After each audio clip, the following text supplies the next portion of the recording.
Bismillahirrahmanirrahim. Assalamualaikum warahmatullahi wabarakatuh.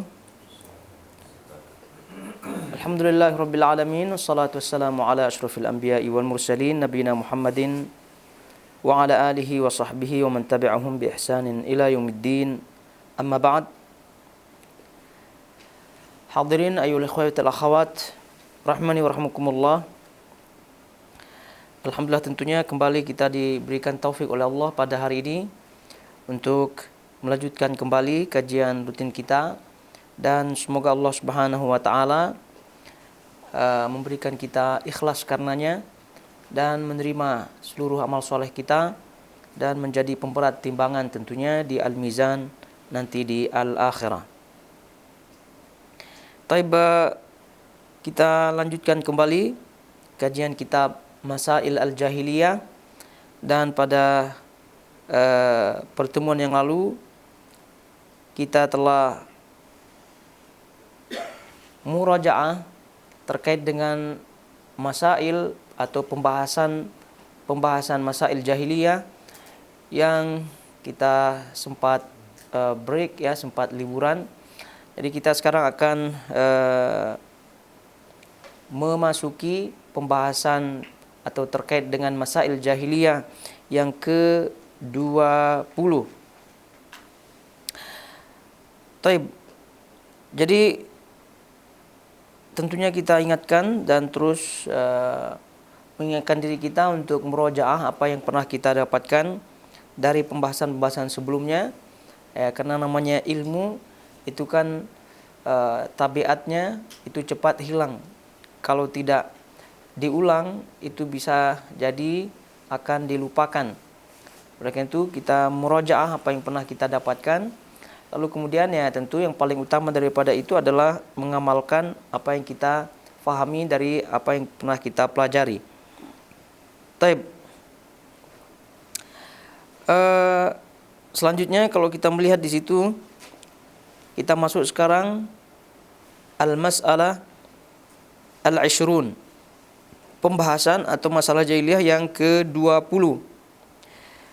Disebut di situ, dan silakan dibuka bukunya, i'tiqaduhum fi makhariqis sahara wa amthalihim annaha min karamatis salihin wa nisbatuhu ilal anbiya'i kama nasabuhu li Sulaiman. Mereka berkeyakinan dengan keluarbiasaan pengaruh sihir dan yang semisalnya. Hal itu menurut mereka adalah berasal dari karomahnya orang-orang soleh, dan juga mereka nisbahkan hal itu kepada para nabi sebagaimana mereka menisbahkannya kepada Nabi Sulaiman. Taib.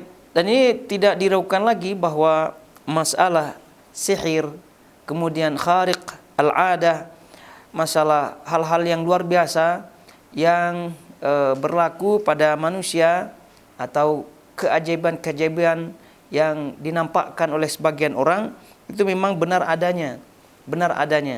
Namun orang-orang jahiliyah tentunya karena tidak didasari oleh akidah yang sahihah, maka bisa dipastikan keistimewaan atau keajaiban-keajaiban yang nampak pada mereka itu dipastikan adalah sihir. Karena sebagaimana kita ketahui bersama, keajaiban atau luar biasa atau hal-hal yang luar biasa yang terjadi pada seseorang atau yang ada pada manusia itu kan ada 3.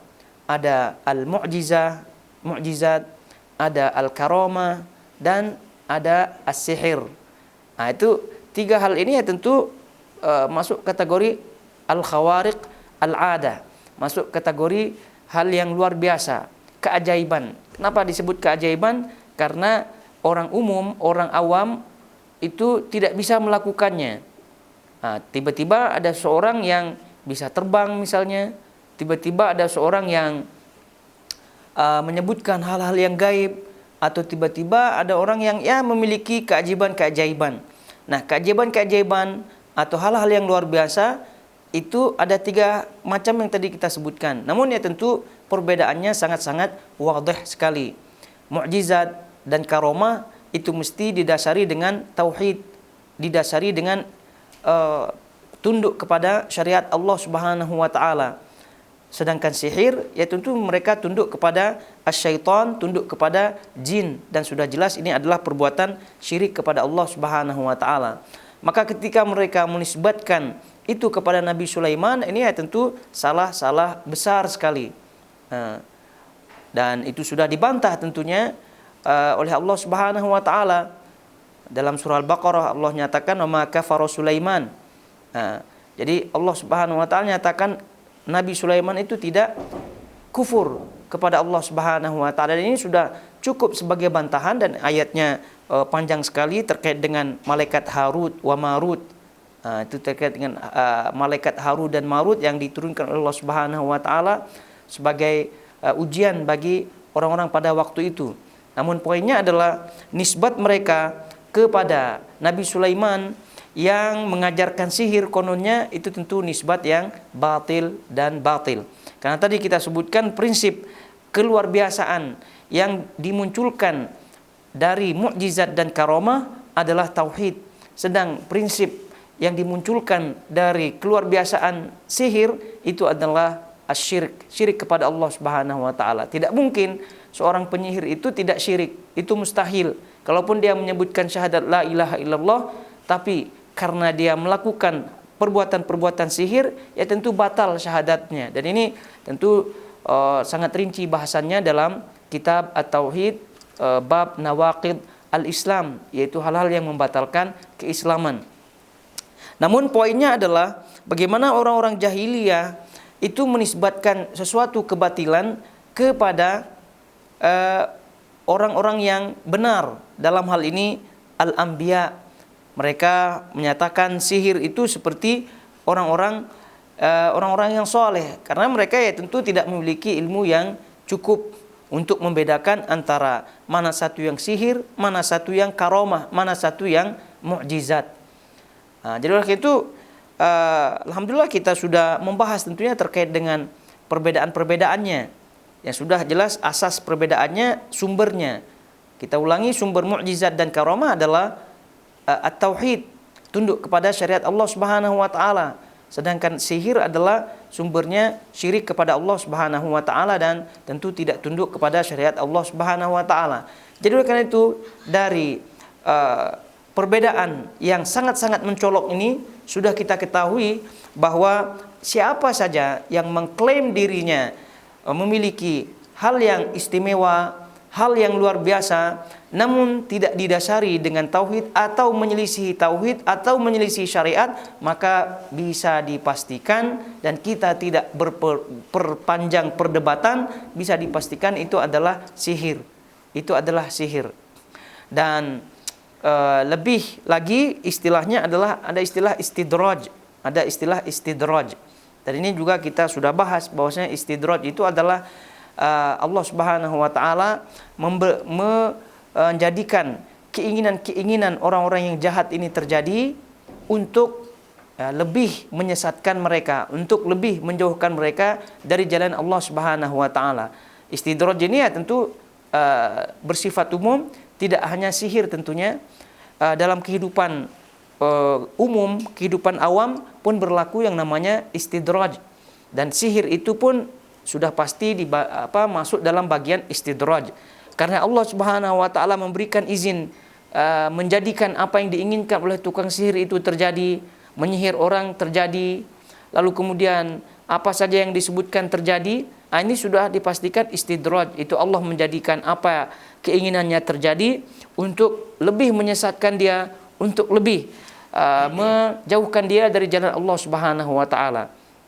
Dalam kehidupan orang awam pun terjadi juga yang namanya istidraj, yaitu kehidupan yang lancar, kehidupan yang mewah, namun rupa-rupanya jauh daripada jalan Allah Subhanahu wa taala, kemewahan, harta, kedudukan dan seterusnya daripada nikmat-nikmat Allah Subhanahu wa taala tersebut apabila menjauhkan dia dari jalan Allah Subhanahu wa taala, maka itu juga dipastikan istidraj. Jadi oleh karena itu dicek kehidupan kita gitu kan. Kalau semakin menambah nikmat-nikmat Allah ini bertambah kepada kita dalam kerjaan, itu bertambah, rezeki bertambah, kemudian kebahagiaan dunia bertambah. Namun setelah dicek muhasabah diri, kok jarang ke masjid, lalu kemudian malas ikuti kajian atau mungkin malas beribadah, itu ciri-ciri seorang itu sedang ditimpa istidraj. Itu naudzubillah min dzalik. Nah, balik kepada tukang sihir ini, tentu mereka istidraj. Itu adalah sumber daripada sihir, syirik kepada Allah Subhanahu wa taala. Syirik tentunya yang lebih yang dimaksud di sini adalah syirik yang menampakkan keluar biasaan yang tidak semata-mata trik, ya, tidak semata-mata trik. Karena ini juga pernah kita sebutkan kan terkait dengan sihir ini. Ada sihir yang memang memakai bantuan jin, memakai bantuan syaitan, dan tidak trik belaka. Tapi juga ada yang hanya trik saja, magician. Tapi itu juga dalam kategori sihir juga, kategori sihir. Dan ini sudah kita bahas. Jadi magician, pesulap, ya, atraksi-atraksi sulap itu juga bagian daripada sihir. Dan pernah kita sebutkan pada bahasan tersebut bahwa itu pun tidak dianjurkan untuk dilihat, karena itu bagian daripada penipuan. Jadi walaupun dia tidak melakukan interaksi dengan jin dan tidak memerlukan bantuan jin, karena memang dia hanya trik-trik saja, namun itu adalah penipuan yang apabila seorang itu ikut menontonnya, ikut menyaksikannya, maka dia termasuk ta'awun 'alal itsmi wal 'udwan, yaitu tolong menolong dalam dosa dan permusuhan. Nah, terlebih lagi terkait dengan sihir yang memerlukan bantuan jin, sudah jelas lagi, dan ini sudah kita bahas tentunya terkait dengan sholatnya tidak diterima, lalu kemudian juga terkait dengan hukuman apabila memang betul-betul dia melakukan sihir dan seterusnya.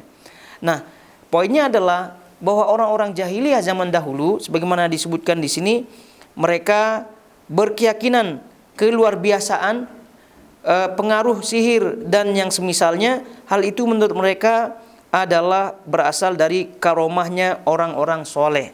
Sebab itulah mereka, orang-orang seperti ini tidak paham, ya, perbedaan antara karomah dengan sihir, karomah dengan mukjizat. Itu bagi kita alhamdulillah sudah memahami hal ini, tapi bagi sebagian kaum muslimin itu masih rancu.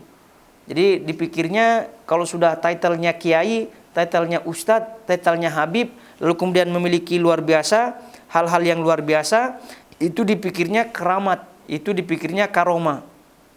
Kan sudah jelas juga para ulama menyatakan bahwa kalian jangan terpesona, terpedaya dengan hal-hal yang luar biasa yang terjadi kepada seseorang sebelum kalian cek amalannya. Sebelum kalian cek amalannya. Ini masalahnya ada disebut wali, gitu kan, memiliki karomah katanya, memiliki keluar biasaan. Namun rupa-rupanya yang disebut wali ini secara zahir orangnya gila, tidak berpakaian, kemudian ya sholat sudah jelas tidak sholat, omongannya, ucapannya ngelantur, tidak jelas, dan seterusnya. Tapi masih ada sebagian kaum muslimin yang meyakini hal-hal seperti itu adalah karomah. Dan ini adalah perkara jahiliyah tentunya. Jadi orang-orang jahiliyah zaman dahulu melihat hal-hal yang luar biasa, itu mereka sudah terpesona, terpedaya. Nah, bagi kita tidak demikian. Jadi bagi mereka yang memiliki hal-hal yang luar biasa, ya tentu kita pasti tidak pernah akan terpesona, terpedaya sebelum kita cek amalannya. Apakah amalannya sesuai dengan sunnah apa tidak, begitu kan? Karena ada juga pesantren-pesantren yang mengajarkan kebatinan-kebatinan gitu. Kekuatan istilahnya kanuraga yang diambil dari wirid-wirid tertentu, kemudian amalan-amalan tertentu, tenaga dalam dan seterusnya. Masih ada hal-hal seperti itu. Jadi hal-hal seperti itu adalah perkara jahiliyah yang mereka anggap bahwa ketika mereka mendapatkan apa yang diinginkan, misalnya kebal, misalnya ilmu dalam, atau dan seterusnya daripada ilmu-ilmu yang mereka tuntut, akibat atau dari amalan-amalan, karena ini memang fakta di Nusantara itu banyak seperti itu, pesantren yang bukannya mengajarkan kitab-kitab, ya, tapi mengajarkan wirid-wirid. mengajarkan wirid-wirid tertentu. Ada juga pesantren yang mencampurkan dua hal tadi, mengajarkan kitab-kitab, nahu sorob mantap, wiridnya pun mantap juga. Ini hal-hal seperti ini jangan sampai kita terkecoh karena semua bentuk hal-hal yang kebatinan, ilmu dalam, dengan segala macam alasan-alasan wirid dan seterusnya. Ini mirip-mirip dengan ahlul jahiliyah. Yang mana orang jahiliyah dalam poin ini adalah melihat luar biasa daripada tukang-tukang sihir, luar biasa yang terjadi dari orang-orang yang mereka anggap orang-orang pintar, itu dianggapnya adalah karomah dari orang-orang yang soleh. Sehingga betapa banyak ya kasus-kasus, kalau kita sebut kasus-kasus pencabulan ya, gurunya mencabuli muridnya gitu ya, dengan alasan ritual-ritual seperti ini. Itu sangat banyak sekali di negeri kita. Itu banyak sekali ritual-ritual yang konon wirid-wirid, namun karena ritualnya ya jauh daripada syariat, guru laki-lakinya berduaan dengan murid perempuannya, lalu kemudian terjadilah apa yang terjadi. Naudzubillah min dzalik. Ini yang mesti harus betul-betul kita sebarkan pemahaman seperti ini kepada sanak family, sanak keluarga kita ya, minimal. Kalau kita tidak bisa kepada yang lebih luas lagi, kepada teman-teman kita dan seterusnya. Karena banyak kaum muslimin yang masih belum bisa membedakan mana satu karomah dan mana satu yang sihir, perbuatan syaitan dan seterusnya. Adapun mukjizat ya tentu mereka sudah paham itu mukjizat. Kalau dah mukjizat itu nisbatnya kepada para nabi. Mukjizatnya kepada para nabi. Itu pun mukjizat dengan karomah pun beda-beda tipis ya. Mereka kebanyakan kaum muslimin pun tidak bisa membedakan mana satu karomah dan mana satu mukjizat. Ya bisa membedakan antara istilahnya saja. Kalau bukan nabi ya karomah gitu kan. Kalau nabi ya mukjizat itu saja. Tapi tidak seperti itu. Tidak hanya itu perbedaannya. Jadi perbedaannya diantaranya adalah memang tadi betul istilah mukjizat ini diperuntukkan untuk para nabi. Lalu kemudian istilah karomah itu diperuntukkan untuk pengikut para nabi. Pengikut para nabi. Jadi oleh karena itu mereka-mereka yang memiliki hal-hal yang luar biasa namun ternyata tidak mengikuti syariat nabi, maka itu sudah jelas sihir dan juga istidraj yang tadi kita sebutkan. Adapun perbedaan antara mukjizat dengan karomat adalah tujuannya, lalu kemudian cara, itu juga berpengaruh kepada perbedaan antara mukjizat dan karomah. Mukjizat memang tujuannya diberikan oleh Allah Subhanahu wa taala adalah untuk menunjukkan, untuk ditunjukkan, untuk memperkuat dia punya dakwah, untuk memperkuat diri sendiri dan memperkuat dakwah. Sehingga perlu ditunjukkan. Jadi misal mukjizat para nabi. Misalnya Nabi Musa dengan tongkatnya. Lalu kemudian Nabi kita, Nabi Muhammad SAW, betapa banyak mukjizat-mukjizat yang ada, yang nampak oleh para sahabat-sahabat Nabi SAW. Jadi mukjizat itu dari segi tujuannya adalah untuk memperkuat diri dan memperkuat dakwahnya. Lalu kemudian cara menyampaikannya atau cara kemunculannya adalah memang ditampakkan. Beda dengan karomah. Kalau karomah itu tujuannya adalah untuk memperkuat dirinya sendiri saja. Karena ketika Allah memberikan dia karomah, kemudian dia sadar, wah ini adalah kelebihan yang dilihat ternyata kawan-kawannya tidak ada. Berarti memperkuat diri sendiri maknanya imannya tambah kuat, keyakinannya, lalu kemudian akibatnya dia semakin bersyukur, lalu kemudian dia rajin terus beribadah, istiqomah dan seterusnya. Nah, tapi lain dengan mukjizat yang tadi ditampakkan, karomah itu tidak ditampakkan. Karena dia tujuannya untuk diri sendiri saja, tidak untuk dakwah, tidak untuk umat dan seterusnya. Maka tidak perlu dinampakkan. Jadi itu kalau ada yang menampakkan sesuatu hal yang luar biasa, maka ini juga dipastikan bukan karomah dan itu adalah istidraj. Tidak ada. Jadi kalau ada yang menampakkan dia kebal, menampakkan dia kelebihan-kelebihan yang lainnya, maka ini sudah dipastikan bukan karomah. Karena karomah itu tidak dinampakkan. Sekali lagi, karomah itu lain dengan mukjizat. Perbedaannya ini dia. Kalau mukjizat itu dinampakkan memang hukum asalnya, karena kalau tidak dinampakkan itu tidak bermanfaat untuk umat, tidak bermanfaat untuk umat dakwah tersebut. Tapi kalau untuk karomah itu tidak demikian, karena pada hakikatnya untuk dirinya sendiri. Dia mengetahui, melihatnya, keadaannya diberikan luar biasa oleh Allah Subhanahu wa taala, maka dia lebih. Dan juga karomah ini ya tidak terbatas dengan kelebihan-kelebihan yang secara zahir bisa terbang dan seterusnya, tidak demikian. Jadi seluruh bentuk kelebihan-kelebihan yang ada yang itu kita tidak temukan pada orang umum yang lainnya, maka itu termasuk karomah. Termasuk karomah. Jadi karena itu kita lihat misalnya sahabat-sahabat Nabi SAW, ya sedikit saja di antara mereka yang nampak hal-hal yang luar biasa yang secara zahir ya seperti Usaid ya bin Khudair, itu ketika membaca Al-Quran malaikat turun dan seterusnya, itu sedikit saja. Tapi kalau kita melihat sahabat-sahabat yang besar seperti Abu Bakar misalnya, itu tidak dinyatakan atau tidak ada riwayat yang menyatakan hal-hal yang luar biasa secara zahir. Tapi tidak ada yang berani menafikan Abu Bakar tidak ada karomahnya. Tidak ada.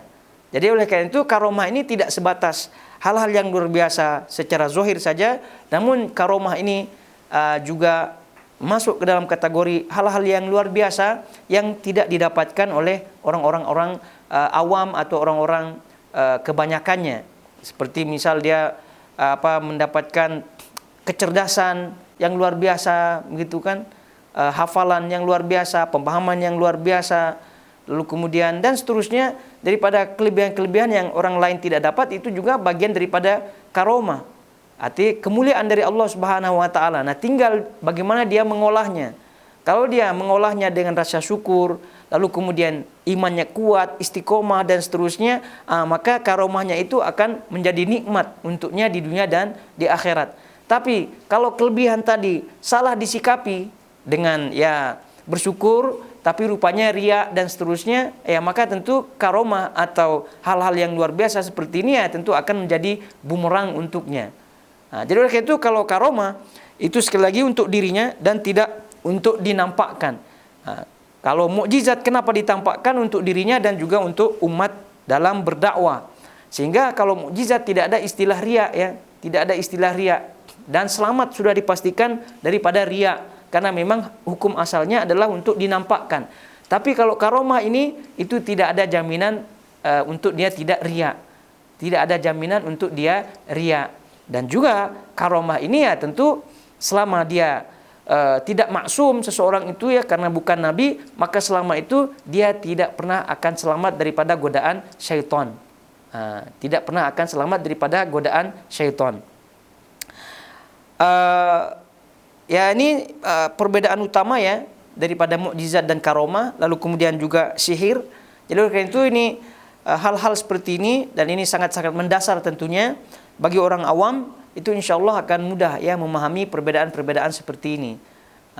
Namun lagi-lagi karena orang awam jauh daripada majelis-majelis ilmu, akhirnya ya hal-hal seperti ini susah untuk mereka dapatkan atau susah mereka untuk memahaminya. Taib, ini yang ke-20 ya, yaitu terkait dengan anggapan hal-hal yang luar biasa daripada sihir dan seterusnya. Mereka menganggap itu bagian daripada karomah. Mereka menganggap sekali lagi bagian daripada karomah. Oleh karena itu kita ulangi, poinnya adalah bagi kita jangan pernah kita terpesona, terpedaya, begitu kan, dengan hal-hal yang luar biasa yang kita nampakkan atau hal-hal yang luar biasa yang kita lihat. Mau apapun title yang ada, gelarnya apa gitu ya, tetap kita mesti waspada dalam hal ini. Karena banyak penipuan-penipuan daripada oknum-oknum ya, kiai, ustadz, habib dan seterusnya. Di negeri kita banyak sekali ya oknum-oknum seperti itu memanfaatkan kejahilan umat, keawaman umat untuk meraup keuntungan duniawi yang luar biasa. Baik duniawi yang bersifat syahwat, baik duniawi yang bersifat harta, baik duniawi yang bersifat tahta. Itu banyak hal-hal yang kita melihat ya, oknum-oknum seperti kiai, ustadz, habib dan seterusnya memanfaatkan keawaman, kejahilan umat ini. Naudzubillah min dzalik. Baik, langsung saja kita pindah ke masail atau masalah pembahasan yang ke-21 dari masalah jahiliyah ini, yaitu kata beliau di situ al-hadiyatu wal ishrun. Yang ke-21, ta'abbuduhum bil mukai wat tasdiyah. Mereka beribadah dengan siulan dan tepuk tangan. Mereka beribadah dengan siulan dan tepuk tangan. Taib. Kalau kita melihat siulan dan tepuk tangan yang beliau sebutkan di situ,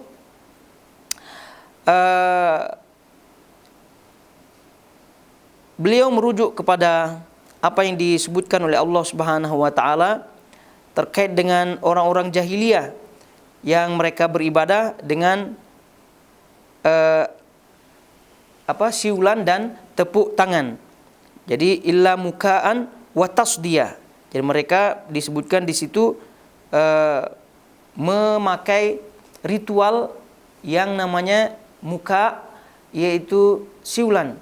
Kemudian at-tasdiyah, yaitu bertepuk tangan. Dan oleh karena itu ini yang kita dapati daripada ritual-ritual yang ada ya pada orang-orang atau kawan-kawan kita dari kalangan ahli sufi, kawangan kita daripada orang-orang sufi. Taib, kalau kita melihat apa yang disebutkan oleh para ulama terkait dengan ritual seperti ini, namun sebelumnya kita ingatkan karena kita sudah membahas terkait dengan siulan, tepuk tangan, nyanyian pada kitab Ighatsatul Lahafan karya Ibnul Qayyim rahimahullahu taala. Di situ Al-Imam Ibnul Qayyim menyebutkan nama-nama nyanyian ya, nama-nama lain daripada nyanyian itu sebanyak 13 nama. 13 nama daripada nama-nama nyanyian. Ya, di antaranya adalah al-muka wat tasdiyah. Di antaranya adalah siulan dan tepuk tangan. Itu nama lain daripada nyanyian. Nama lainnya yang beliau sebut 13 ya, banyak sekali. Di antaranya adalah saut asyaitan, suara syaitan, lalu kemudian mizmar asyaitan, seruling syaitan, lalu kemudian ya banyak lagi yang di situ yang beliau sebutkan nama lain daripada nyanyian. Jadi di antaranya adalah kata beliau al-muka wat tasdiyah. Ini nama lain daripada nyanyian yang ada. Dan diriwayatkan oleh Ibnu Abbas radhiyallahu taala anhu bahwa orang-orang jahiliyah di zaman dahulu itu, atau orang-orang Quraisy khususnya ya, ketika tawaf ya pada waktu itu, pada masa jahiliyah, mereka tawaf dengan telanjang. Mereka tawaf di Ka'bah itu dengan telanjang, lalu kemudian dengan cara bersiul dan tepuk tangan. Itu mereka ritualnya seperti itu. Nah, oleh karena itu Ibnul Qayyim rahimahullahu taala menyebutkannya sebagai di antara nama-nama nyanyian. Walaupun tentu tidak 100% sama dengan nyanyian, tapi nyanyian-nyanyian yang ada juga kebanyakannya diiringi dengan siulan dan juga tepuk tangan. Apa yang disebutkan oleh para ulama terkait dengan hal ini, kalau kita lihat ya, kita baca di sini, para ulama diantaranya kita nukilkan ucapan atau fatwa daripada Izzuddin bin Abdissalam. Izzuddin bin Abdissalam disebut dalam fatwanya, waqad su'ila asy-syaikh Izzuddin bin Abdissalam an jama'atin min ahli al-khairi was-salahi wal-wara'i yajtami'una fi waqtin fayanshudu lahum munshidun abyatan fil mahabbati wa ghairiha faminhum man yatawajad fayarqus wa minhum man yasih wa yabki wa minhum man yakhshahu shibhul ghibati an ihsasihi fahal yakrahu lahum hadha al-fi'lu am la wa ma hukmu as-sama'. Jadi Syekh Abdus Salam pernah ditanya tentang jamaah, ya, tentang jamaah orang-orang yang baik, ya, ahlul khairi wassalah, tentang jamaah kelompok orang-orang yang terdiri daripada orang-orang yang baik lah, orang-orang soleh kononnya, ya, orang-orang soleh seperti zohirnya orang soleh, orang-orang yang wara, mereka berkumpul disebutkan, ya, yajtami'una fi waqtin, mereka berkumpul pada suatu waktu, lalu kemudian ada seorang yang menyanyikan nasyid, menyanyikan nasyid yang isinya adalah nasyid terkait dengan cinta kepada Allah dan juga yang lainnya. Nah, jadi kita bayangkan, ya, pertanyaan ini ada sekelompok orang-orang yang soleh, orang-orang yang wara, ya, berkumpul pada waktu-waktu tertentu, lalu kemudian dinyanyikan nasyid islami lah, kalau bahasa kita, nasyid islami yang mengandung cinta dan seterusnya, mahabbah kepada Allah Subhanahu wa taala. Lalu kemudian apa yang terjadi dalam soalan ini? Faminhum man yatawajad fayarqus. Jadi di antara mereka yang hadir itu mendengar nasyid yang ada, itu sudah mulai yarqus, yaitu sudah mulai bergerak, berdansa dan seterusnya. Yang kita bayangkan orang-orang sufi ya semacam itu, betul tidak? Sudah mulai bergerak dengan gerakan-gerakan, ya, dansa lah kalau bahasanya. Ya, tidaklah seperti dansa-dansa yang di luar di diskotik, tidak, tapi dansa-dansa yang ma'ruf di kalangan orang-orang sufi. Wa minhum man yasih wa yabki, di antaranya juga ada mereka yang berteriak dan menangis. Wa minhum man yakhshahu shibhul ghaibati anisa, dan di antara mereka ada yang pingsan, tidak sadarkan diri. Fa hal yakrahu lahum hadzal fi'lu am la wa ma hukmus sama. Nah, pertanyaan sekarang adalah, ini orang-orang saleh melakukan hal seperti ini, maka apakah apa yang mereka lakukan itu dibenci atau tidak, dan apa hukum as-sama, apa hukum mendengar nasyid-nasyid yang seperti itu? Ini soalan yang masuk langsung kepada pembahasan kita, ya, karena lagi-lagi pembahasan kita adalah orang-orang jahiliyah itu beribadah dengan mukaan wa tasdiyah, beribadah dengan tepuk tangan, siulan dan tepuk tangan. Dan siulan dan tepuk tangan ini oleh Ibnu Qayyim rahimahullahu taala masuk dalam kategori nama lain daripada nyanyian. Dan nyanyian ini adalah tidak lain yang dimaksud dengan as-sama, yaitu mendengar. Taib, fa ajaba rahimahullahu taala, di situ beliau menjawab, ar-raqsu bid'atun la yata'atahu illa naqisul aqli wa la yasluh illa lin nisa. Berdansa, bahasa kita dansa juga, ya, menari, ya, menari atau berdansa, menari, itu kata beliau bid'atun, bid'ah, la yata'atahu illa naqisul aqli, tidaklah ada orang yang melakukannya kecuali orang yang akalnya kurang, wala yasluh illa lin nisa, dan menari ini tidaklah melakukannya kecuali orang-orang dari kalangan perempuan. Tidaklah ada yang melakukannya kecuali kaum wanita. Kemudian kata beliau, wa amma sama'ul insyad al-muharrik li ahwalis saniyah al-madhkur bima yata'allaq bil akhirah fala ba'sa bihi bal yundab ilahi 'inda al-futur wa sa'amatil qulub li'anna al-wasail ila al-mandub mandubah. Adapun terkait dengan hukum mendengar nasyid, maksudnya lirik-liriknya, ya, tanpa ada musiknya dan seterusnya, yang mampu menggerakkan semangat seperti semangat kepada akhirat dan seterusnya, maka ini mendengarnya tak masalah. Mendengarnya tidak masalah. Karena li'annal wasail ilal mandub mandubah. Karena sesuatu itu sesuai dengan hukumnya, sesuai dengan wasilahnya. Kalau wasilahnya itu mandub, dibolehkan, maka mandub juga hukumnya. Artinya dianjurkan juga hukumnya. Jadi kalau suatu yang wasilahnya itu apa yang akan dicapai itu hukumnya dianjurkan, maka wasilahnya pun dianjurkan. Jadi intinya mendengar nasyid-nasyid, lirik-lirik Islami yang benar, karena tidak semua nasyid-nasyid liriknya benar, ya. Ini kita berbicara nasyid yang hanya liriknya saja, lalu kemudian liriknya benar. Kalau demikian maka boleh. Kemudian Kata beliau rahimahullahu taala, was-sa'adatu kulluha fi ittiba'i Rasulillah sallallahu alaihi wasallam. Dan kebahagiaan itu semuanya ada pada mengikuti Rasulullah sallallahu alaihi wasallam, ada pada ittiba' Rasulullah sallam.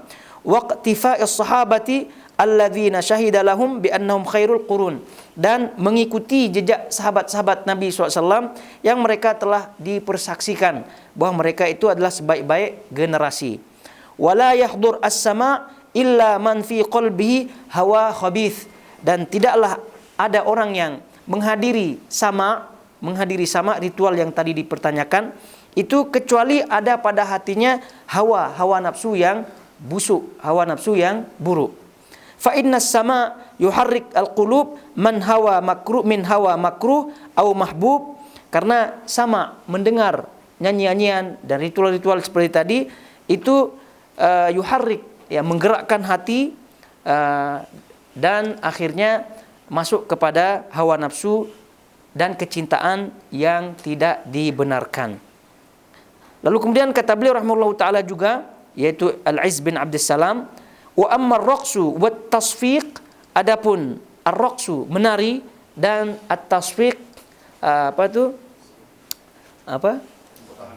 tepuk tangan, fa khiffatun wa ru'unatun mushbihatun li ru'unatil inath, itu adalah bentuk daripada kebodohan,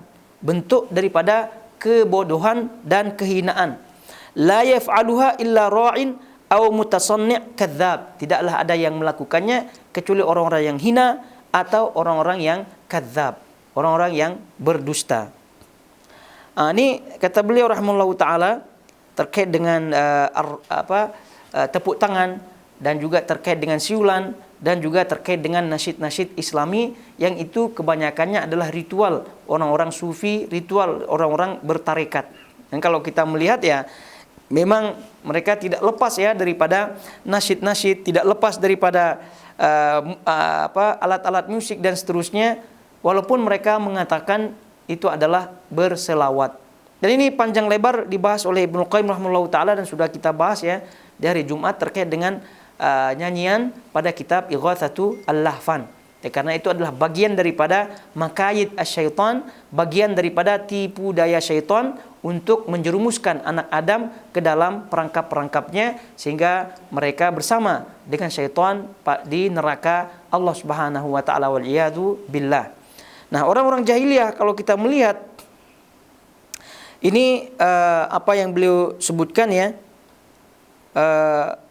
benar adanya, dan tadi kita sebutkan apa yang disebutkan oleh Ibnu Abbas radhiyallahu taala anhu, bahwa orang-orang jahiliyah di zaman dahulu itu memiliki ritual, yaitu berupa tepuk tangan, siulan dan seterusnya ketika mereka beribadah kepada Allah Subhanahu wa taala. Nah, oleh karena itu beliau di sini menyampaikan kepada kita agar kita tentunya menjauhi sejauh-jauhnya hal-hal seperti ini. Jadi seperti yang tadi kita sebutkan, ritual-ritual dari kalangan kaum muslimin itu adalah banyak dilakukan oleh saudara-saudara kita yang masih menjalankan tarekat, masih menjalankan sufi dan seterusnya. Itu mereka tidak terlepas daripada itu. Maka ketahuilah itu adalah perkara-perkara jahiliyah yang orang-orang jahiliyah zaman dahulu itu sudah melakukannya. Namun, ya, tentu mereka memiliki dalih-dalih yang membenarkan, ya, konon apa yang mereka lakukan. Namun bagi kita, dalil-dalil yang ada, dan ini sekali lagi sudah kita bahas, ya, itu semua adalah dalil-dalil yang tidak cukup kuat untuk melawan dalil-dalil yang sahih dalam hal ini, baik daripada Al-Quran dan Sunnah. Karena sebagaimana yang pernah kita sebutkan, sangat-sangat mudah untuk mengecek kebenarannya dalam suatu ibadah. Kita mengecek kehidupan Rasulullah SAW. Apakah dalam kehidupan Rasulullah SAW, dalam sejarah Nabi SAW, dalam sejarah sahabat-sahabat Nabi SAW, itu pernah melakukan ritual-ritual seperti itu apa tidak? Ya, kalaupun ada 1-2 peristiwa, bagaimana hakikat peristiwanya? Ini masalahnya lagi-lagi Dan itu bagian daripada masalah jahiliyah juga yang pernah kita sebutkan, menggunakan qiyas yang fasid, menggunakan qiyas yang rusak, qiyas yang batil. Ada pernah dilakukan nyanyian atau permainan alat-alat musik, duf dan seterusnya di zaman Nabi, lalu kemudian tidak dilihat hakikatnya bagaimana, lalu kemudian serta-merta dikiaskan, lalu kemudian mengatakan bolehnya musik, bolehnya nyanyian. Itu adalah hal yang sangat-sangat tergesa-gesa ya dalam menyimpulkan hukum. Kalau tidak, hakikat nyanyian, hakikat peralatan-peralatan musik yang dibolehkan itu adalah peristiwa-peristiwa yang tidak banyak, dan itu peristiwanya sudah jelas pada pernikahan dan seterusnya. Juga yang memainkannya pun sudah jelas. Tidak ada riwayat-riwayat daripada sahabat-sahabat Nabi SAW yang memainkan alat-alat musik, itu tidak ada. Tidak ada Umar bin Khattab, tidak ada Abu Bakar, tidak ada Utsman, tidak ada Ali. Yang ada hanyalah kaum wanita. Maka sebab itu tadi Syekh Abdul Salam mengatakan bahwa yang memainkan itu adalah kaum wanita.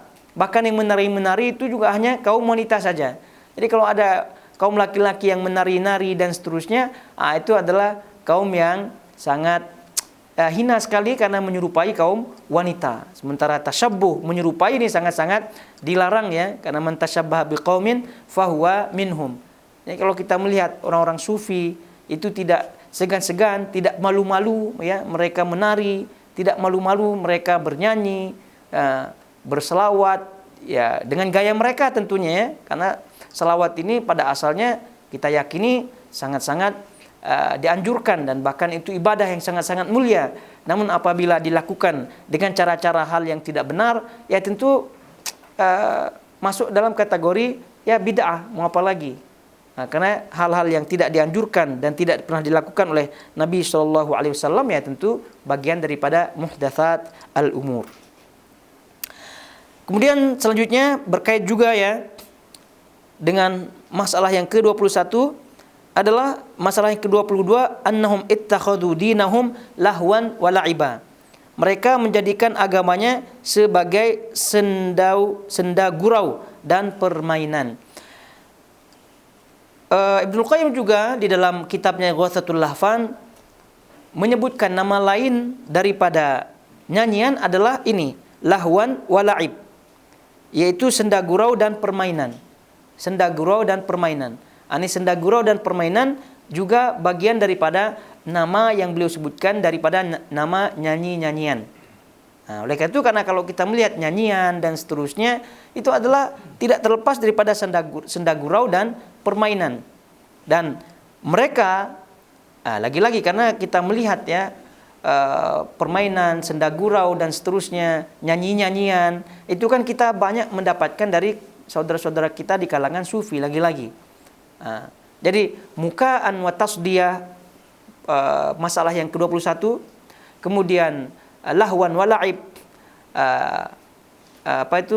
senda gurau dan permainan, ini semua adalah tidak terlepas daripada nyanyi-nyanyian, tidak terlepas daripada alat-alat musik dan seterusnya. Dan inilah bentuk memainkan atau permainan kesia-siaan dalam amalan agama. Itu adalah bentuk kesia-siaan. Ya, bentuk kesia-siaan dalam beragama ya tentu banyak sekali ya. Karena seluruh bid'ah dan juga muhdatsatul umur, bid'ah dan hal-hal yang baru yang ada dalam agama, itu adalah bentuk kesia-siaan. Karena Nabi SAW sudah jelas ya, mengatakan man ahdatsa fi amrina hadza ma laisa minhu fahuwa raddun. Barang siapa yang melakukan suatu hal yang tidak pernah ada contohnya, yang bukan daripada ajaran kami, kata Nabi SAW, semua itu adalah mardud, rad, ditolak. Dan kalau ditolak ya maknanya sia-sia. Bagi mereka yang melakukannya maknanya sia-sia karena amalannya tertolak. Itu secara umum hal yang tidak pernah dilakukan oleh Nabi SAW itu tertolak. Secara khusus kalau bentuknya nyanyi-nyanyian, kalau bentuknya senda gurau, kajiannya hanya tertawa-tertawa saja, poin apa yang didapatkan dari jamaahnya hanya bahwa ustadznya ini adalah penghibur saja. Jadi kajiannya itu hanya bentuknya menghibur. Kenapa? Karena ustadznya adalah isi ceramahnya itu cerita, lalu kemudian guyonan, lalu kemudian tertawa atau komedi dan seterusnya. Ya, tidaklah ustadznya disebut komedian ya, tidak. Tapi ya pada ujungnya hakikatnya mirip-mirip juga ya.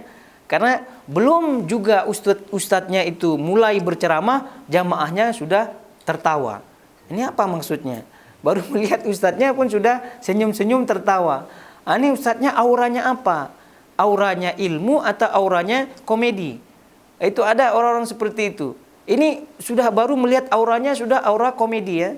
Aura-aura lucu. Ini masalah. Belum lagi masuk ke dalam ceramahnya tertawa-tawa begitu kan? Tertawa-tawa, poinnya sedikit saja. Dan ujung-ujungnya marilah kita kembali kepada Allah. Baru dia senyap jamaahnya. Lalu kemudian baru muncul lagi cerita-cerita, tertawa lagi. Itu adalah bagian daripada permainan. Belum lagi tertawa, ditambah lagi dengan nyanyi-nyanyian, ditambah lagi dengan konon selawat, ditambah lagi dengan alat-alat musik dan seterusnya. Dan ini banyak kita jumpai ya di Nusantara, baik di Indonesia, baik di Malaysia, ya baik ya di Nusantara kita lah secara umum. Itu adalah bentuk daripada kejahilan daripada sebagian umat ya. Dan ini adalah bagian daripada mempermainkan atau beribadah dengan cara kesia-siaan dan permainan. Dan ini adalah orang-orang jahiliyah zaman dahulu. Itu dia. Nyanyian oke mereka, lalu kemudian ya tadi kita riwayatkan daripada Ibnu Abbas, mereka bertelanjang, lalu kemudian bertepuk tangan, bersiul dan seterusnya, adalah kesia-siaan dalam beribadah. Jadi betapa banyak kaum muslimin yang tersihir ya, dalam tanda kutip tersihir ya, dengan mereka-mereka ini. Jadi mereka hanya datang ke situ untuk mendapatkan penghiburan saja, tidak mendapatkan ilmu dan juga jauh daripada pengamalan-pengamalan sunnah. Oleh itu seiring dengan akhir zaman ini, dan ini adalah apa yang kita baca ini kan realita, kenyataan, fakta yang terjadi di zaman Syekh Muhammad bin Abdul Wahhab tentunya. Yang berapa ratus tahun lalu lah beliau rahimahullahu ta'ala hidup ya. Dan kalau beliau melihat keadaan-keadaan kita seperti ini, ya mungkin ditambah lagi poin-poin masail jahiliyahnya. Tapi karena beliau cukup melihat apa faktanya saja ya, berarti ini sampai di sini masail jahiliyahnya. Oleh karena itu pada masa kita sekarang ya tentu banyak homework ya, pekerjaan rumah kita banyak sekali. Ya terutama kita protect kita punya keluarga begitu kan, minimal jangan ikut datang ke situ, karena ustadz-ustadz yang seperti tadi yang kita sebutkan itu sungguh sangat banyak sekali di negeri kita. Banyak pula pengikutnya. Jadi kalau udah datang jemputan atau undangannya itu sudah berbondong-bondong kaum muslimin di situ. Jadi kalau ditanya apa hasil daripada hasil daripada hadir tadi di kajian Ustadz Fulan tadi, ya hasilnya katanya happy, alhamdulillah gitu kan. Itu alhamdulillah. Gimana alhamdulillahnya? Alhamdulillah dapat selfie dengan ustadznya. Dan anehnya lagi ya, ada kita melihat fakta juga ya, ada ustadz terkenal juga yang aura-auranya seperti tadilah gitu kan. Jadi untuk memudahkan jamaahnya selfie ya, dan ini tentu sebagai kenang-kenangan menurut dia lah gitu kan, menambah kehappian jamaah-jamaahnya, terutama setelah pulang nanti ke rumahnya. Itu selfie, berfoto dengan ustadznya. Tapi karena sekian ribu jamaah yang datang kan tidak mungkin ustadznya satu-satu kan. Nah oleh karena itu oleh panitia, gimana cara panitia supaya konon jamaahnya juga dapat selfie dengan ustadznya? Bagaimana caranya? Dibuatlah gambar besar gitu kan, foto besar di gerbang, 1, 2 gitu, 3 foto besar-besar gitu, sebesar ustadznya gitu kan, panjang.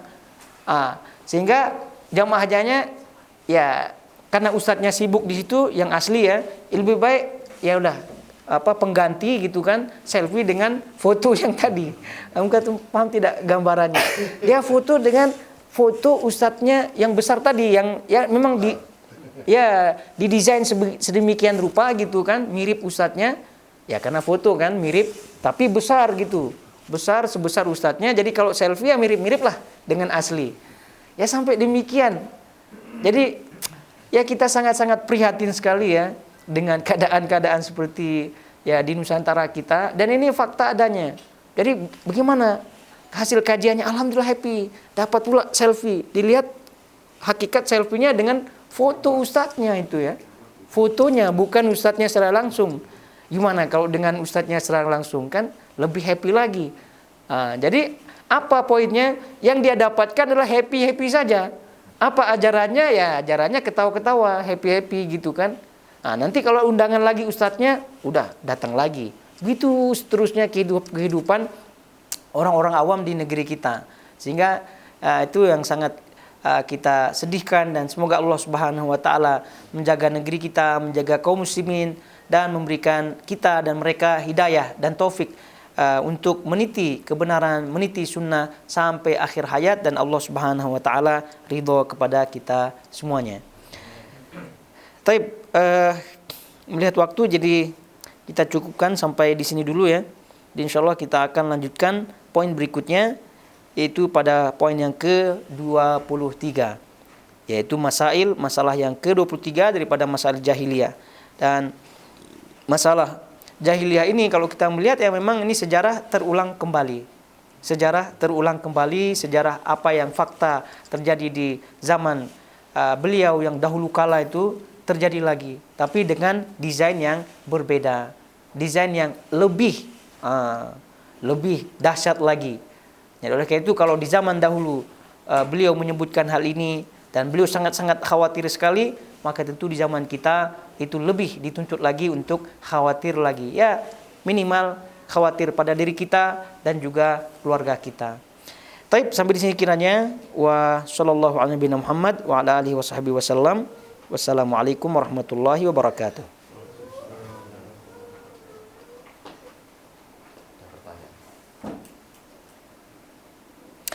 Pertanyaan pada surah Al-Baqarah ayat 102 ya, terkait dengan tadi ya, Harut dan Marut itu tentang Nabi Sulaiman, tentang sihir. Anda pernah mendengar bahwa ayat tersebut adalah salah satu ayat ruqyah. Tapi perlu diketahui bahwasanya Al-Qur'an semuanya adalah ruqyah ya. Al-Qur'an semuanya adalah ruqyah.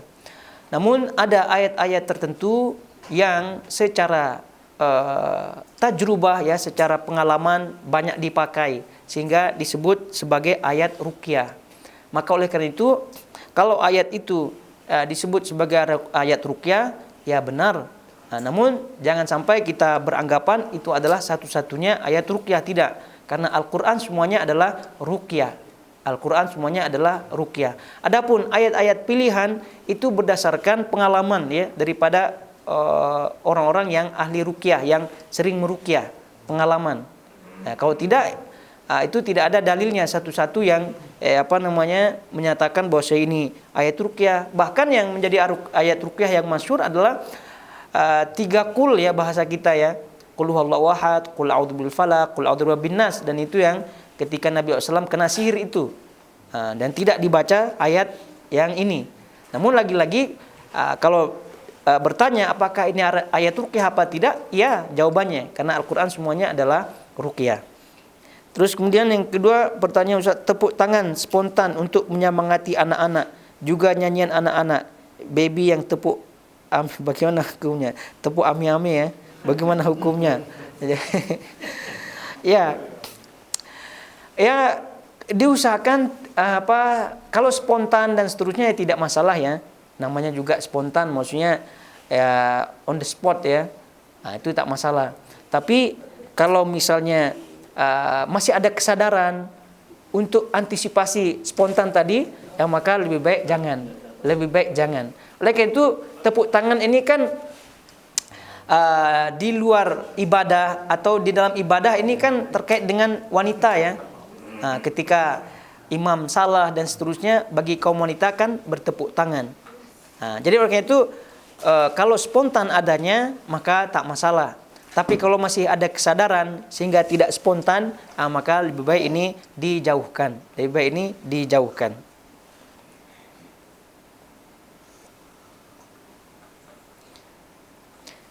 Taib. Jadi untuk ayat ruqyah dan seterusnya, ini juga kita ingatkan ya. Kita ingatkan kepada kita semua ya, bahwa ruqyah itu tidak terbatas kepada orang-orang yang ahli ruqyah. Ya, Ini perlu kita ingatkan.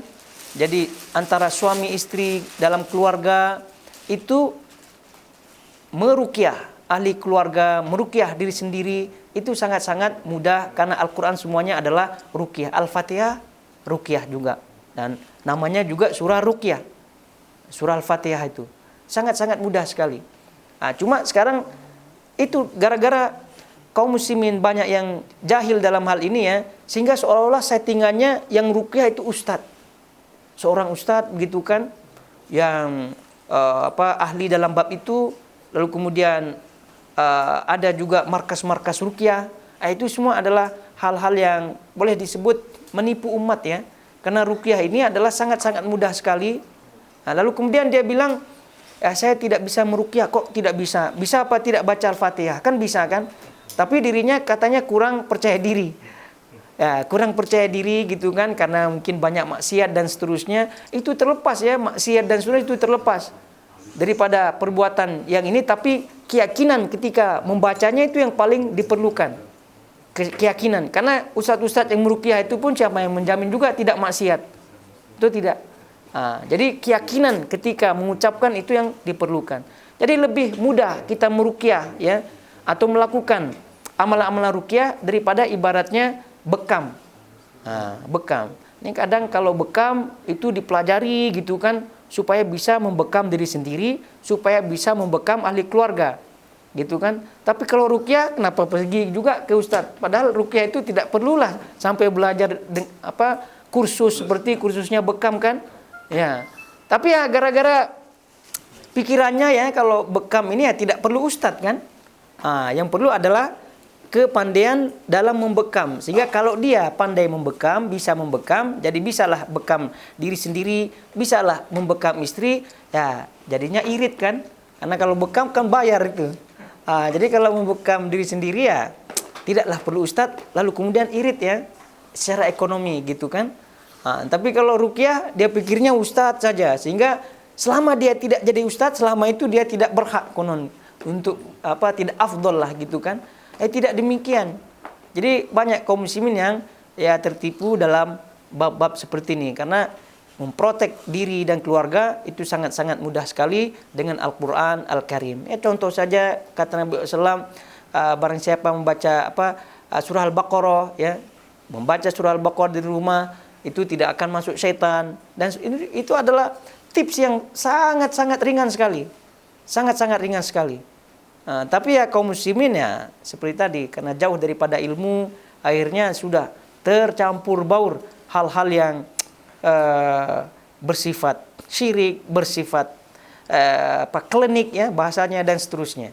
Waliyadzubillah. Nas'allahu salamah wal afiyah.